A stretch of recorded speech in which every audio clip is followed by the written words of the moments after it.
Olá, esse é o Poder 360 Entrevista e eu sou Paulo Silva Pinto. O entrevistado de hoje é o secretário de Política Econômica do Ministério da Economia, Adolfo Saxida. Secretário, bem-vindo a esta entrevista no Poder 360.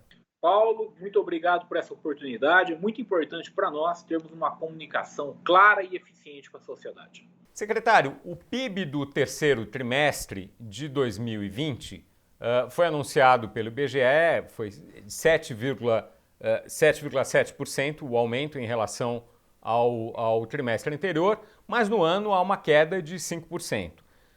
Isso é bom ou é ruim? Olha, certamente cair nunca é bom, né? Então, é claro que nós estamos olhando com muita atenção. Agora, quando você compara com as expectativas de abril, por exemplo, em abril desse ano tinham pessoas prevendo queda de 10% do PIB.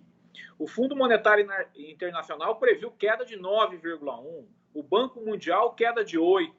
E agora nós estamos encerrando o ano com uma queda que vai ficar ali ao redor de 4,5%.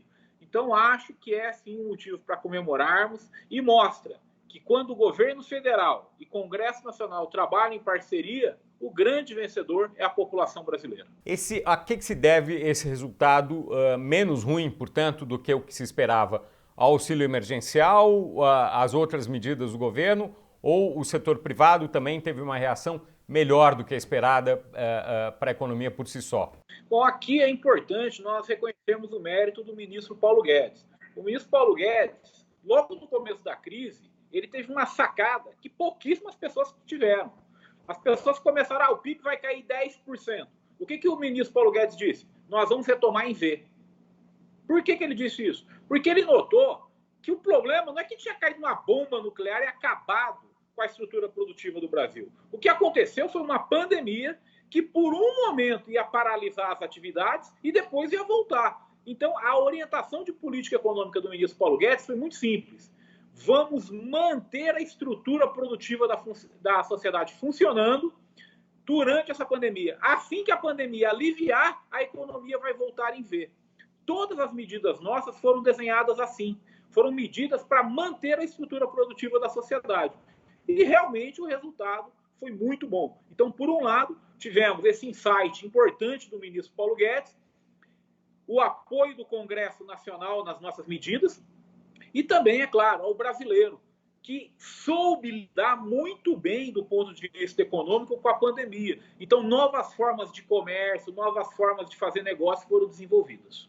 Secretário, agora, o auxílio emergencial, que teve um papel fundamental na recuperação da economia durante a pandemia, no momento de melhora da economia, ele também é criticado por ter tido um custo excessivo. No caso de algumas famílias, houve inclusive ganho de renda, né, em relação ao que elas tinham antes. Quer dizer, teve uma discrepância muito grande no efeito. Poderia ter sido menor o custo do auxílio? Olha, quando você olha ex post, poderia. Quando essa medida saiu do Ministério da Economia, ela saiu com um auxílio de R$200. Quando foi prudente levar a 500 e o presidente Jair Bolsonaro achou prudente levar a 600. Então, naquele momento de incerteza, eu acho que foram decisões que foram tomadas que faziam sentido. Então, o que eu acho fundamental é nós olharmos que o quê? Que no conjunto da obra, as medidas tiveram muito sucesso. A estrutura produtiva da sociedade está se mantendo, a economia está retornando em V e várias propostas econômicas avançaram durante a maior pandemia em 100 anos de história. Há 100 anos não havia uma pandemia como essa e nós aprovamos o novo marco do saneamento, a nova lei de falências, a Câmara já aprovou a nova lei do gás, o Senado já aprovou a independência do Banco Central. Então, a pauta econômica está avançando. E, em conjunto com as medidas econômicas, isso nos dá muita segurança para que o ano que vem nós possamos seguir em frente sem esses auxílios do governo. Eu quero citar o exemplo da poupança. Quando você olha os dados de poupança, a taxa de poupança do terceiro trimestre, ela chegou a valores que dificilmente você vê na série histórica brasileira. O que isso mostra? que nós vamos ter poupança para amansar, para alisar a trajetória de consumo do ano que vem e também para fortalecer o crédito. Então, acho que as coisas estão muito bem encaminhadas para retomarmos o crescimento no primeiro semestre do ano que vem. A que se deve esse aumento da taxa de poupança? As pessoas consumiram menos, o auxílio emergencial ajudou também no aumento da taxa de poupança ou foi a classe média que poupou mais? O que levou a isso? A leitura que eu tenho é que o aumento na taxa de poupança foi disseminado em toda a sociedade. Então, primeiro, você teve o auxílio emergencial que propiciou a camadas mais pobres poderem economizar um pouquinho. Você teve também uma incerteza muito grande em abril, maio, junho na economia, que fez com que as pessoas naturalmente consumissem um pouco menos. Nós temos também a classe média e classe média baixa economizando transportes, porque começaram a trabalhar por home office. Temos também a classe média alta, que economizou um pouco, porque não foi a restaurantes, não foi a cinemas. Temos a classe alta, que deixou de viajar. Então, me parece que a poupança está disseminada em todas as faixas de renda da sociedade, o que nos leva a acreditar que parte disso vai virar consumo no ano que vem e parte disso vai fortalecer o crédito. Em que medida, como que isso vai fortalecer o crédito? É porque é uma poupança que não gera consumo, você aumenta a oferta de fundos emprestáveis, né? E com isso consegue financiar novos empreendimentos, novos investimentos. Então, é bom ressaltar também que o canal de crédito está funcionando muito bem. As medidas que o governo tomou via Conselho Monetário Nacional e as medidas em parceria com o Congresso Nacional geraram bons resultados. Aliás, eu vou tomar a liberdade aqui e dar um número novo, só você vai ter esse número. É o valor do PEAC Maquininhas. O PEAC Maquininhas acabou de bater 1,3 bilhões de reais em empréstimos. Já são mais de 40 mil empresas beneficiadas por essa medida, que é o último dos programas de crédito do governo e se encerra em 31 de dezembro. Pode explicar mais sobre esse programa, secretário? O PEAC Maquininhas ele foi um programa desenhado para o pipoqueiro, para o vendedor de biscoito Globo da praia, para aquelas pessoas, mas que têm muita dificuldade de ter acesso ao crédito. Então, o que acontece? Você pode pegar esse dinheiro sem nenhuma garantia. O Banco do Brasil está ofertando, a Caixa Econômica está ofertando, o Banco Safra, todos estão ofertando isso. No Banco do Brasil, você pode pegar esse empréstimo via aplicativo, não precisa nem no banco. Qual que é a garantia que você dá? É o recebimento futuro do que você ainda vai vender. É como o governo dá um voto de confiança para você. Olha, tá difícil, eu estou te emprestando um dinheiro, você vai ter 36 meses para pagar de volta, os 6 primeiros meses você não paga nada, e depois do que você receber, você me paga 8%. Então, é uma ideia de ajudar o micro, o pequeno e o MEI nesse momento tão difícil da economia brasileira. Aliás, é mais uma parceria do governo com o Congresso Nacional. O relator desse projeto no Congresso Nacional foi o deputado Efraim Filho. Secretário, agora, ainda o resultado que nós estamos tendo agora ainda é consequência do auxílio emergencial, quer dizer, ele está reduzido, mas ele continua a ser pago. Em janeiro não vai mais ser pago o auxílio emergencial. Tudo bem, como o senhor está citando aqui, tem uma poupança, as pessoas podem gastar suas reservas e tal. Agora, isso vai ser suficiente para manter o ritmo da economia no próximo ano? Olha, nós temos que nos perguntar por que é que foi criado o auxílio emergencial em primeiro lugar. O auxílio emergencial ele foi criado com a seguinte filosofia. Quando começou a ocorrer a restrição de comércio e trabalho em abril desse ano, para você tentar barrar o avanço da pandemia, os dados indicavam o seguinte: metade da população residente em favela teria dificuldade para comprar alimentos em 14 dias. Das pessoas, dos lares, onde mais da metade da renda vinha do setor informal, esses lares teriam uma queda potencial de 70% a 80% na renda.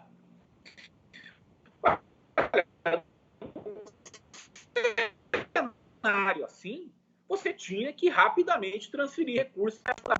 O distanciamento social vai reduzindo, essas pessoas podem voltar a trabalhar. À medida que elas voltam a trabalhar, elas voltam a gerar renda, voltam a produzir, voltam a aumentar a produção do nosso país. Nesse sentido, é natural que o auxílio emergencial possa ser retirado. Certo, quer dizer, mas não vai ter um hiato entre um momento e outro? Quer dizer, a gente não pode, tudo bem, a gente teve uma recuperação rápida, mas a gente não pode voltar, a economia não pode voltar a cair no primeiro trimestre em função disso? Desse hiato, dessa transição? Nós temos que olhar a alternativa. Qual seria a alternativa? A alternativa, eu tenho a alternativa A, que é a que a Secretaria de Política Econômica defende, que nós temos um volume de poupança expressivo, temos a redução do distanciamento social, temos a volta do setor de serviços, e isso vai dar a atração necessária para a economia brasileira continuar e ir bem no primeiro semestre de 2021 sem o auxílio emergencial. Essa é a opção A. A opção B é o que algumas outras pessoas defendem, notadamente fora do governo, que diz o seguinte: o governo devia gastar mais com o auxílio emergencial. O problema é que se eu gastar 15, 20 bilhões de auxílio emergencial em janeiro, mais 15, 20 bi em fevereiro, o que acontece? Eu pressiono muito o lado fiscal da economia. Se eu pressiono muito o lado fiscal da economia, pode acontecer da inflação subir. Pode acontecer dos juros subirem. E, ora, inflação e juros altos, quem paga o pato é o pobre. O pobre é o maior prejudicado quando você não tem o lado fiscal consolidado. Então, quando a Secretaria de Política Econômica defende a consolidação fiscal, isso não é ideologia. Isso é em defesa dos mais pobres.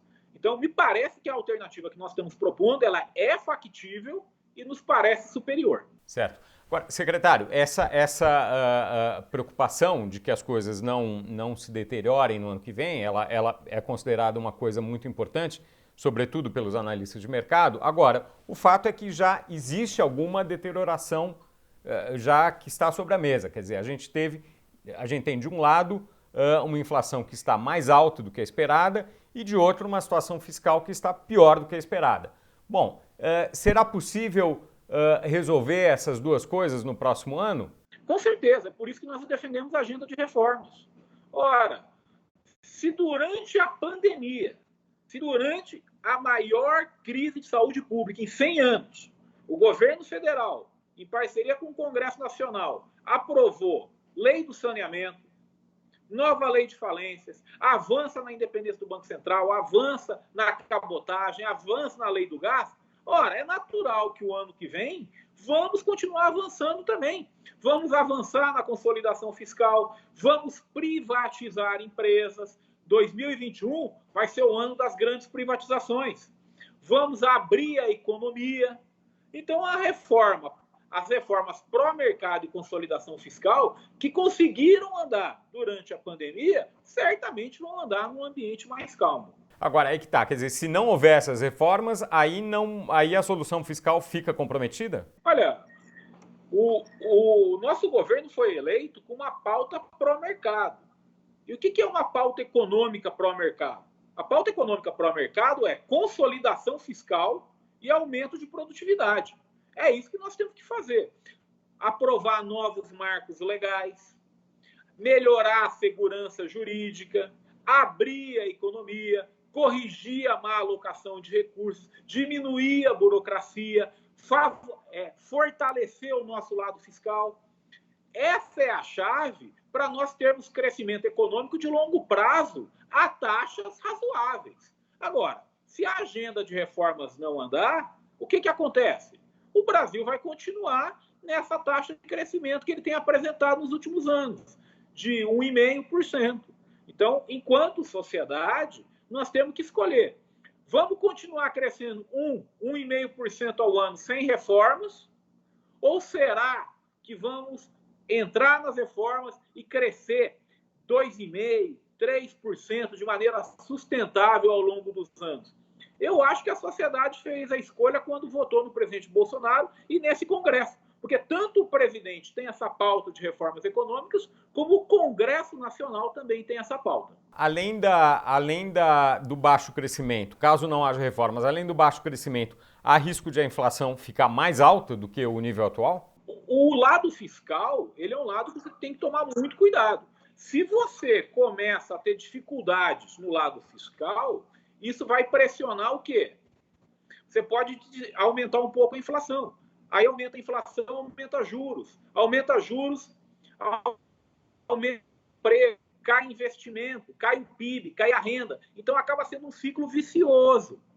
É por isso que eu digo, defender a consolidação fiscal é uma política em favor de todo brasileiro, em especial dos mais pobres. Só para deixar claro aqui para quem está nos assistindo, o que é essencial em termos de reformas no ano que vem? Enfim, além de aprovar eventuais leis de privatização, o que mais é necessário o Congresso aprovar? Bom, o que é que está no nosso radar? Desde julho, eu tenho dito que de julho de 2019 a dezembro, julho de 2020 a dezembro de 2021, vai entrar na história brasileira, com os 18 meses de reforma. Já aprovamos falência e saneamento. O que é que está agora na boca para ser aprovado? Independência do Banco Central, gás e cabotagem. Depois disso, ferrovias. Então, essa é uma estratégia de fortalecimento dos marcos legais, de aumento de segurança jurídica, trazendo investimento privado para o Brasil, fortalecendo o investimento privado. Então, essa agenda de reformas microeconômicas, melhorando marcos legais, segurança jurídica, ela veio para ficar. Do lado fiscal, nós temos que avançar, primeiro, nas grandes discussões do orçamento. É como o ministro Paulo Guedes sempre diz, o orçamento brasileiro ele é muito engessado. Nós temos que devolver ao Congresso Nacional o direito de legislar sobre o orçamento. E aí, fazer uma discussão real do que é prioritário e do que não é. Por exemplo, 60 dias de férias para uma classe de funcionário público é prioritário no Brasil? Essa discussão tem que ser feita. Será que é justo isso? Será que está correto? Se está correto, vamos em frente. Agora, quando nós falamos na consolidação fiscal, Paulo, nós estamos falando não só de um aspecto econômico, mas também de um aspecto de eficiência alocativa. Não é só você economizar dinheiro, é você empregar melhor o dinheiro do contribuinte. Por exemplo, a reforma administrativa, que é fundamental para o nosso país. Tem um estudo, se eu não me engano, é o Cavalcante e o Santos, eles fizeram o seguinte estudo, eles mostram que se o setor público tivesse uma atratividade de salário parecida com a do setor privado, o PIB per capita no longo prazo aumentaria mais de 10%. Por quê? Porque você corrige questões alocativas. Veja só, eu fui professor na Universidade do Texas, nos Estados Unidos. Eu perguntava para os meus alunos lá, onde você se vê daqui 10 anos? Pô, eles queriam ser donos de empresa, donos de startup, trabalhar numa multinacional. Agora, tinha uma resposta que nunca aparecia lá. Quando eu dava aula no Brasil, eu perguntava para os meus alunos, onde você se vê daqui 10 anos? Sem ofensa, mas 90% respondiam, quero ser funcionário público. Você não pode ter esse tipo de estrutura de incentivo no país. Nada contra funcionário público, eu sou funcionário público. Agora, nós temos que ter uma estrutura de remuneração que favorece a livre iniciativa. E é isso que nós estamos buscando. Agora, das propostas em discussão, quer dizer, o que o senhor mencionou aí é a reforma tributária. Agora, tem outras propostas ali em discussão para melhorar essa distribuição de recursos, de gastos do governo.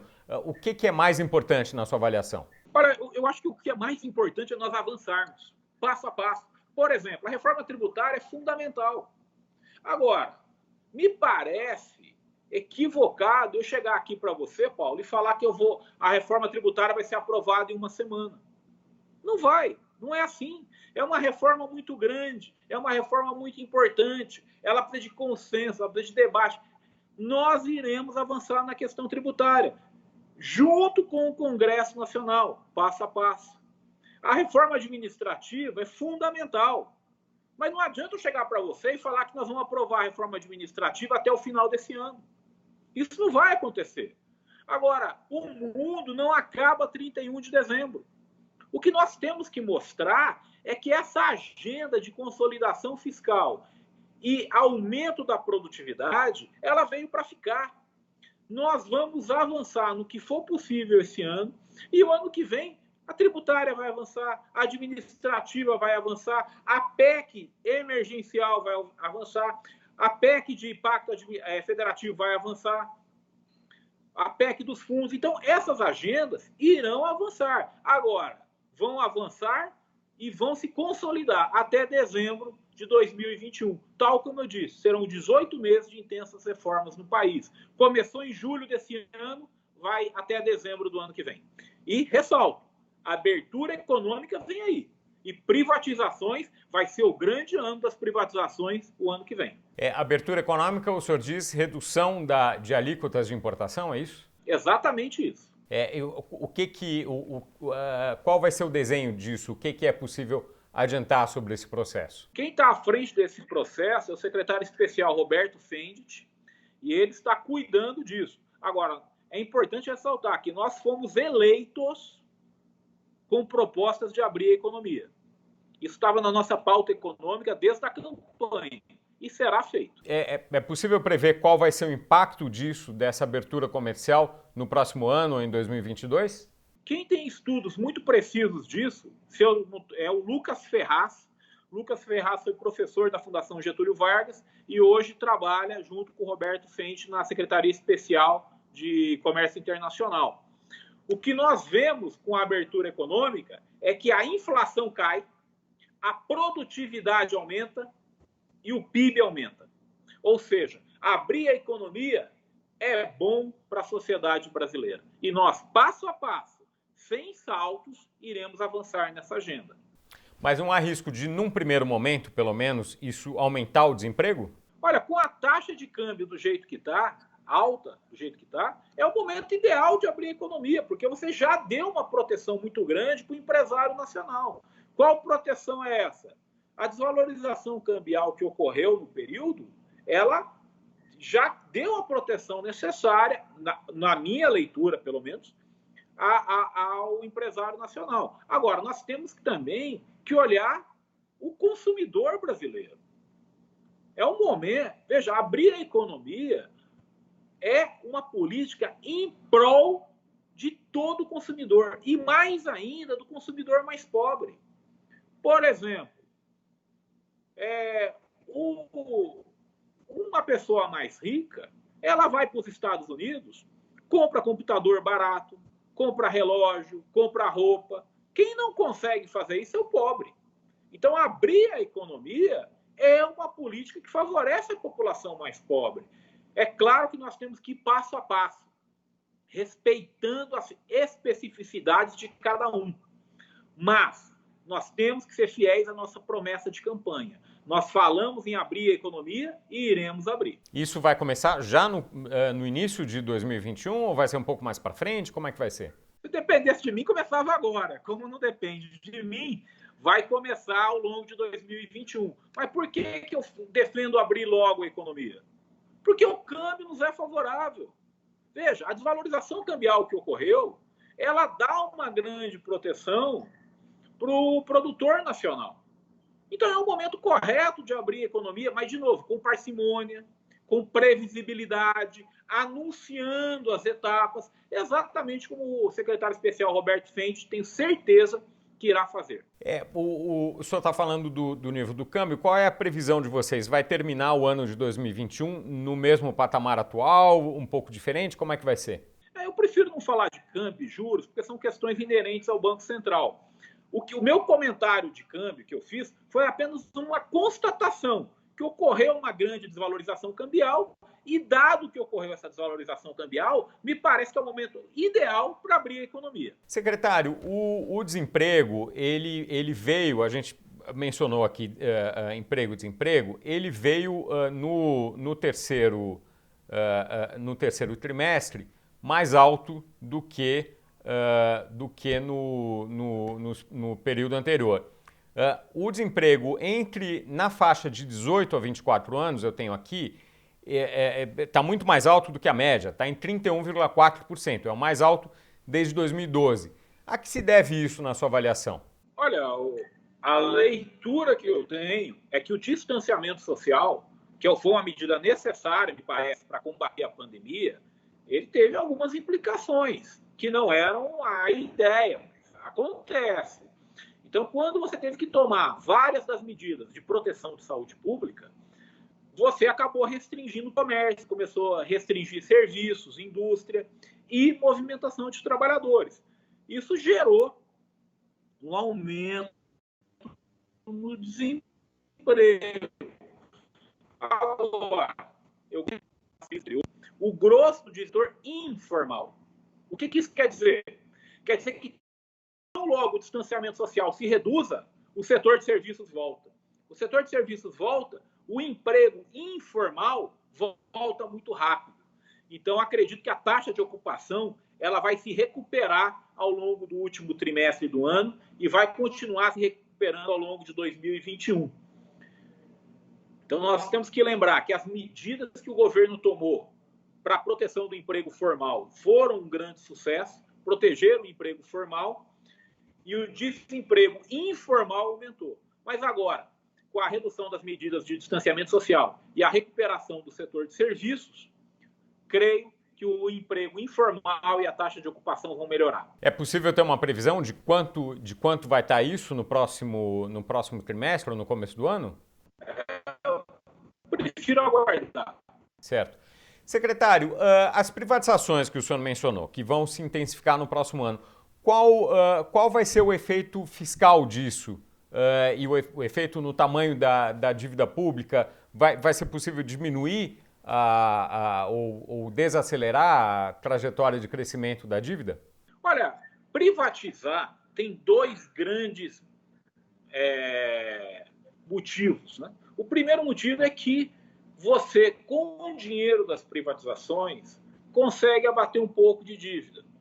Isso é certamente importante. Mas o que é importante mesmo em privatização, Paulo, é o ganho de eficiência econômica que as privatizações trazem. Por exemplo, em 1994, metade das localidades brasileiras não tinha telefone. 1998, privatizou a Telebrás. Hoje, todo brasileiro aí quase tem seu telefone, celular. Então, é isso que realmente é bom das privatizações. Você melhora a qualidade do serviço, você melhora a oferta do serviço, você facilita, diminui o preço. Então, privatização ajuda a abater dívida. Mas eu quero reforçar que o grande motor da privatização não é só abater dívida. É porque isso melhora a produtividade da economia, isso melhora o bem-estar do povo brasileiro. As expectativas atualmente para o tamanho da dívida é de que ela atinja 100% do PIB no próximo ano. Com as privatizações, será possível evitar que chegue nesse patamar ou não? Ainda que isso não seja, como o senhor estava mencionando, o único benefício das privatizações. Será possível contar com um número diferente em termos de relação dívida-PIB no próximo ano? Olha, nós estamos trabalhando para abaixar a relação dívida-PIB. Então, o Brasil e todo o mundo acabou ficando mais endividado em decorrência das medidas necessárias para o combate à pandemia. O que nós temos que mostrar? Que apesar da relação dívida-PIB ter aumentado, essa relação vai ser decrescente ao longo do tempo. As privatizações ajudam nisso. Quanto mais eficientes foram as privatizações, mais nós vamos poder abater dívida e mais rápido vamos chegar a esse objetivo. Agora, as privatizações não são a única estratégia. Nós temos que lembrar também que nós temos toda uma pauta de ajuste, de consolidação fiscal, seja pela reforma administrativa, que tem um impacto fiscal, mas tem também um lado de eficiência econômica. Temos aí a PEC do Pacto Federativo, a PEC de emergência fiscal. Eu gostaria também de ressaltar, Paulo, que quando nós começamos esse governo, haviam 3 grandes contas no orçamento. Previdência, que nós endereçamos. Gasto com juros, que nós endereçamos. E gasto com pessoal, que falta agora endereçar com a reforma administrativa. Só para dar uma ideia, dados do Tesouro Nacional em fevereiro desse ano apontavam que o Brasil iria economizar 419 bilhões de reais com o pagamento de juros. Por quê? Porque nós consolidamos o lado fiscal com a reforma da Previdência. Agora, veio essa pandemia e jogou os nossos gastos lá para cima. O que nós temos que fazer? Temos que retornar à estratégia de sucesso que estava acontecendo no nosso país e que foi adotada por todos os países desenvolvidos do mundo ocidental.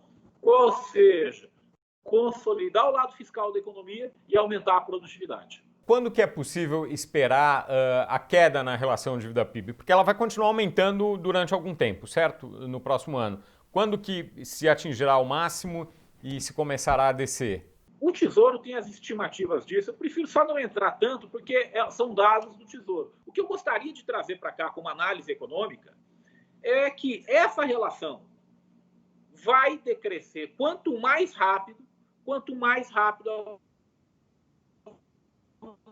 avançarmos nas reformas, quanto mais nos censos. Se nós aprovarmos uma reforma administrativa, essa relação vai cair mais rápido. Se conseguirmos privatizar mais empresas, vai cair mais rápido. Se conseguirmos manter o lado fiscal da economia sob controle, essa relação cai mais rápido.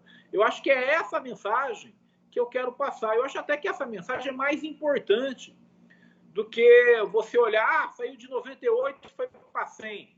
Não, foi para 99,5. Não, nós temos que olhar o esforço que nós estamos fazendo para abaixar essa relação dívida-PIB. Secretário, já caminhando para o fim da nossa entrevista aqui, quanto é possível esperar de crescimento para o próximo ano? Os nossos dados indicam um crescimento de 3,2% do PIB para o ano que vem. São dados conservadores. O Boletim Focus está apontando para 3,4% e vários analistas de mercado estão colocando valores entre 3,5% e 4%. Então, o que eu posso dizer é que vamos começar com essa ideia de crescer 3,2%. E quem sabe, avançando nas reformas, avançando na consolidação fiscal, não possamos ter uma surpresa positiva no final do ano que vem. E qual é o nível de incerteza em relação a isso? Incerteza negativa, obviamente. Quer dizer, há chances de crescer muito menos do que isso, de ter uma frustração em relação a esse número. Olha, o imprevisto, ele sempre faz parte de qualquer projeção. Se você pegar os dados de fevereiro desse ano, o Boletim Focus estava prevendo crescimento acima de 2%. Aí vem uma pandemia com essa força, estamos sofrendo aqui para que a queda seja abaixo de 4,5%. Então, para o ano que vem, me parece que o maior risco é você ter um agravamento da pandemia.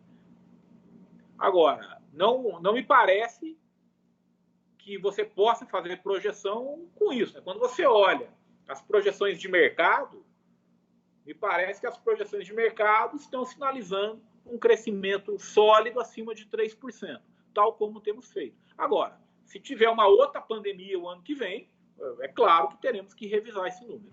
No ambiente internacional, esse é o único risco considerável? Tem outros riscos importantes? Como é que o senhor avalia a situação de 2021? Existem dois riscos hoje que podem derrubar o crescimento no ano que vem. O crescimento de 2001 ele vai depender de emprego, crédito e consolidação fiscal. São três as variáveis que determinam isso o ano que vem.